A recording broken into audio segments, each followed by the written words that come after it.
What do you think about this world in which you manifest? Do you like manifestations? Do you like setting a goal for something or setting an intention for something and then watching the universe provide the path of least resistance in order to give it to you or in order to show it to you? We want you to understand that that path of least resistance really is the path of your lessening of resistance. Because in the moment that life causes you to want something, everything and everyone, all non-physical focus, the energy that creates worlds is on it, providing circumstances and events with law of attraction gathering up all of the cooperative components, bringing each and everything to you. The path of least resistance means, how are you doing in your allowing of what you want? Because when you want something and you fully expect it to be, there's no resistance and the path is clear and fast and easy. But if you want something and you don't expect it to be, if you want something and you doubt it, and why would you doubt it? Because you think you're not worthy, you think you're not ready, you think that there is some other plan, you think that somebody else is calling the shots. There are all kinds of squirrely, ridiculous things that you have picked up along your physical trail that make you believe in your unreadiness or unworthiness, that cause you really to be unwilling in any moment, unallowing or resisting. So you don't let what you want be, and you have all kinds of ridiculous reasons that you explain why what you want cannot be. And we say, there's only one reason why what you want cannot be right now, and it's because you've got a thought that contradicts it, and you're not allowing it, period. Because source is on it. When you say you want it, when life causes you to identify that you have this desire, you are a creator that came as a focuser of energy. And whatever you want must be coming into being and is coming into being and will come into being, and you will experience it fully if you will allow it.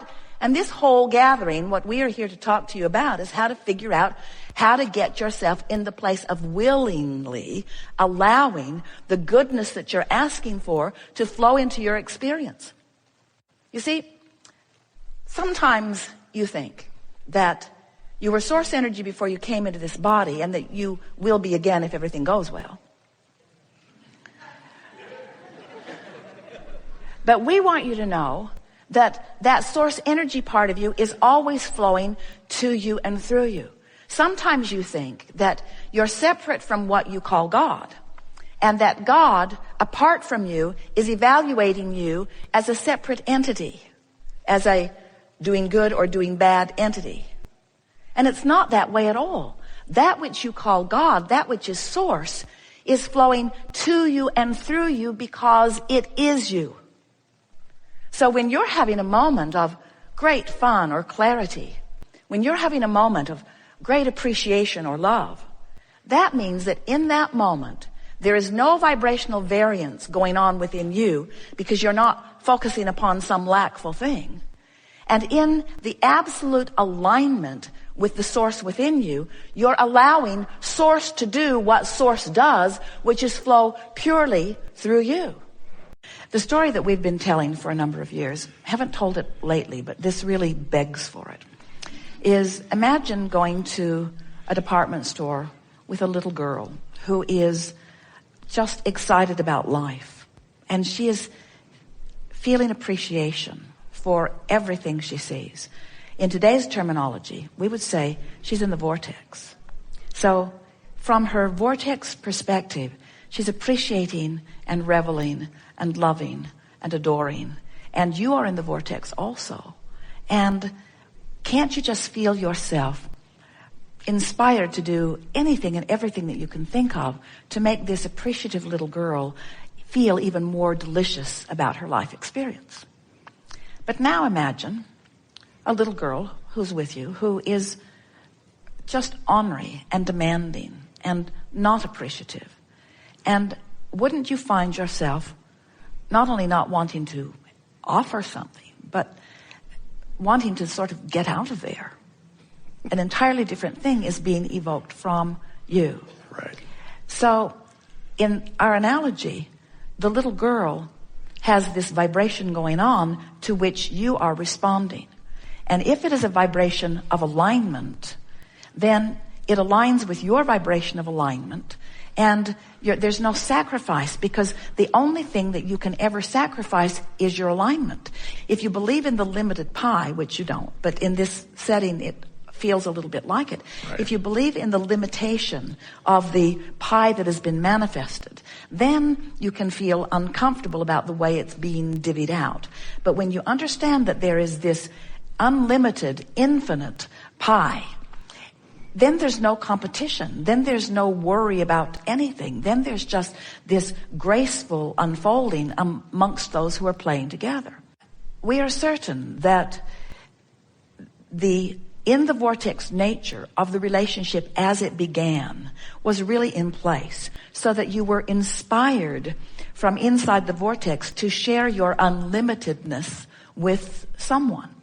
But over time, she is not evoking from inside the vortex, and you are not responding from inside the vortex either.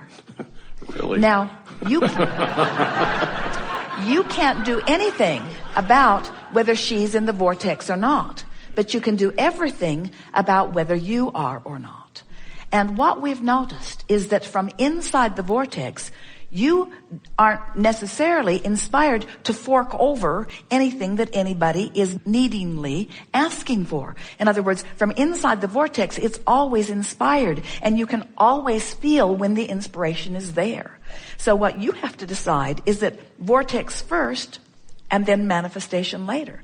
If you decide that you will let your action follow your inspiration from inside the vortex, and that you're not going to offer action unless you are inside the vortex, it would be a good discussion to have with anyone. In other words, you can talk about it among your friends about how life is working out for you, and you've decided that in your old age you can kid about it. In my old age, I've decided that I'm going to do those things that I feel really inspired to do. And when the inspiration comes, I've been following through with the inspiration, but I have been making a point not to do things because I think I should, only doing things because I think I want to, and I'm feeling so good these days. And then don't do it unless you feel like you want to.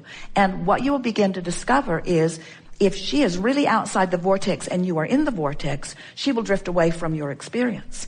If you are both outside the vortex, you will stick together like glue, and she will Right. she will extract unwilling money from you for a long period of time, and you will feel resentment about it. If you're both in the vortex, then there will be a give and take that is really a comfortable one, you say. Right. So it's vortex first, manifestation next. In our analogy, we were talking about this little girl who was offering appreciation, but she was offering appreciation before you were inspired. In this case, you are offering the behavior hoping to induce appreciation. It's backwards, right. You see. You have to find alignment first from which you will be inspired to the perfect action that is most appropriate for her. Because this is always a truth. When you stand in a place where you say, I do this for you, for I see you cannot do it for yourself, there is a disempowerment factor that does not evoke appreciation. Instead, it evokes resentment. It evokes a feeling of not enoughness. It's what's wrong with the welfare system in your nation today. Well-meaning people wanting to help other well-meaning people for a while, but then generations of them no longer appreciating, because it isn't something temporary, it becomes something generationally permanent, which disempowers not just families, but generations of families, and makes them feel more out of the vortex, more uncomfortable, more resentful, and therefore more demanding. And then the whole thing just sort of breaks down. You are an uplifter of helping her to know who she really is. You want to empower her. And in your observation of what's been going on, you have come to the conclusion that you must not be empowering her because the condition seems to be permanent. And so now you've come to this new desire. This new desire is springing out of this. I still love this person and I still want to help this person, but I want to help in a way that is really help. The help that you're wanting to offer is to hold her as your object of attention in her current behavior without feeling uncomfortable about it. In other words, making peace with what is. Let's go general on it and see if we can make peace with it. All I ever wanted to do was uplift and help. And it kills me that I haven't been uplifting and helping.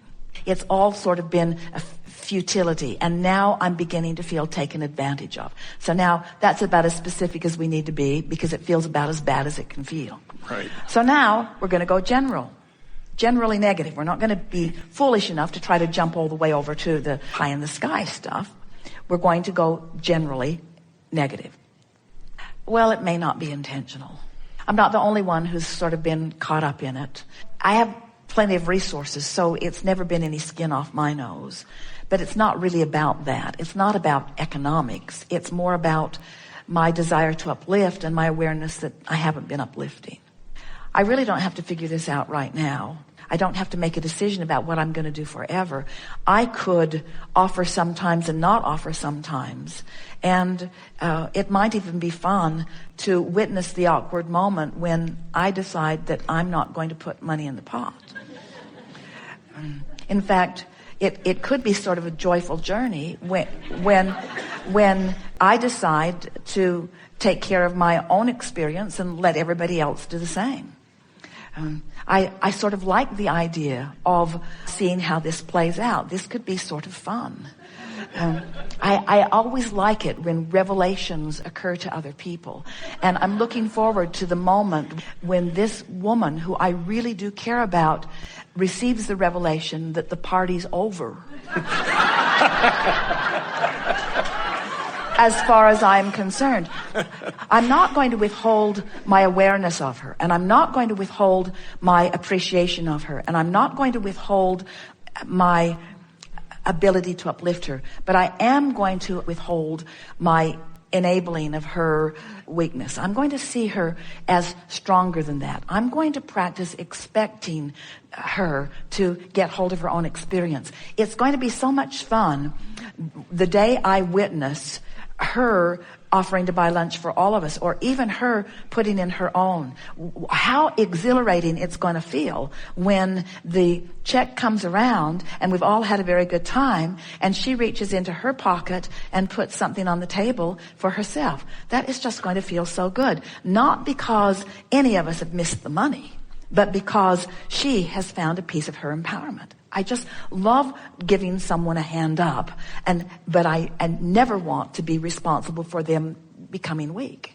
I so am an uplifter, and I so appreciate any opportunity I have to discover what true empowerment and true upliftment is. And I believe with everything that I am that attention to someone's weakness only adds to their weakness, while attention to someone's strength adds to their strength. And I've been needing her to show me some strength so that I could have a knee-jerk response to her strength.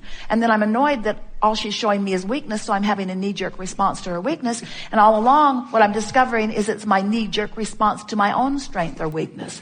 My knee-jerk response to my own ability to see it the way I want to see it. Right. Now you're almost at the point where you could begin rampaging. Life is really a kick in the pants. We're all interacting with each other in so many funny ways. It's really fun to get a handle on all of this. And most of all, this is insight into what's going on with me more than it is insight into what's going on with her. Now I'm understanding that I can perceive life with my inner being fully integrated within me, or I can perceive a moment in time without. I've been having some manifested moments without my inner being, without my inner being fully functioning within me, because I've been letting this be my excuse to withhold from myself my true resources. What it really is about is you finding a way to make peace enough with anything that is, that you are not using it as your excuse to deprive yourself of your full connection. Right. So what she's giving you is an opportunity to fully manifest the fullness of who you are without her changing anything. And that is unconditional love. She is giving you the gift of the discovery of unconditional love. And that's worth about 1 million breakfasts. We've enjoyed this interaction immensely. It is delicious to come together with those like you who are willing to rendezvous with us out on the leading edge in a new place. It is satisfying to feel the power of your desire and hear the specifics of that which you are about, and to resonate with the fullness of who you are in your vortex, and then express it verbally